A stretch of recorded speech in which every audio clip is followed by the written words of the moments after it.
Hi guys, so today I'm going to talk about internal training and what are some of the issues that we see with internal training. So internal training is the training that you do for your educators, that you conduct yourself or your leadership team conducts that training. And that's fine, and I strongly recommend utilising the skills that you have internally.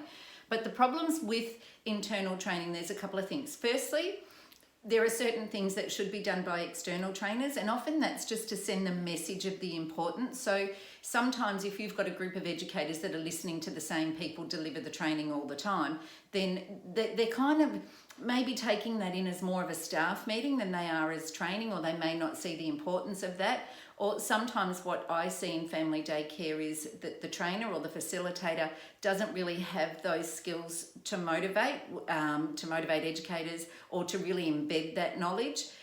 Sometimes what we also see is if it's all internal training, and we're not all experts on everything, so sometimes if that's internal training and the facilitator doesn't have all of the answers or doesn't have all of the direction where to send the educators, or to back that up if an educator's got a question and to relate that back to the education and care law or the regulations or the standards, those sorts of things. Or if the internal trainer is maybe not skilled or experienced, experienced enough to be able to relate the educator's question to different scenarios and give them different things to think about and underpin that with a strategy rather than just an answer. So they're probably the things that we see most, they're probably the biggest issues we see most in internal training, is that those outcomes down the track, we can see that they haven't really all been met. So one of the things that I'm doing to help that is scheduling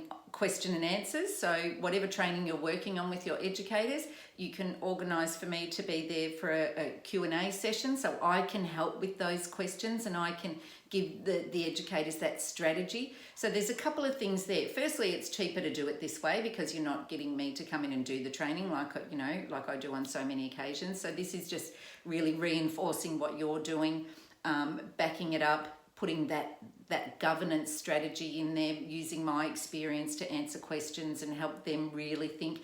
The other thing that comes out of having guest speaking or Q&As, or whatever you want to call it, is that it actually gives them a different person.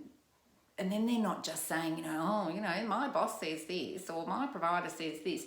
They're getting a different opinion or the same opinion from a different person. So it's actually reinforcing what you're trying to teach them. So just bear all that in mind when you're organising your training plans and you're getting your training schedules or your session plans together. If there's anything that I can help you with, let me know. If you want to book me for any guest speaking, which we've still got some vacancies left for September, so if that's something you're interested in, I can do online ones, which I do for my national clients. So I can just be on the other side of the screen, and remember, I'm only a Zoom away, so to speak, so I can be there to help you get that message out that you're trying to get out to your educators. I can answer any of their questions. I can help the leadership team build their skills so that the training's not going to waste, because often that's what we see.